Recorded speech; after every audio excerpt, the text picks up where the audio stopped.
Hai teman-teman, Assalamualaikum.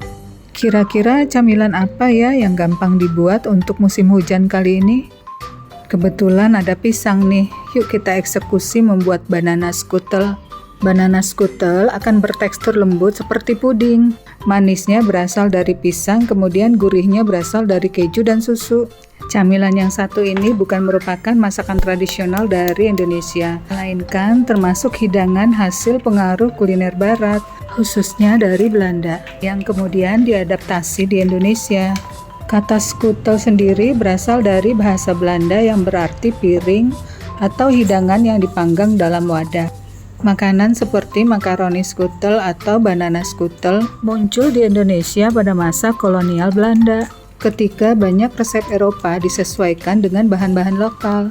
Dalam kasus banana skutel, bahan utamanya merupakan pisang, buah lokal yang mudah didapat. Sementara teknik memasaknya dipanggang dengan keju, susu, dan telur berasal dari Eropa.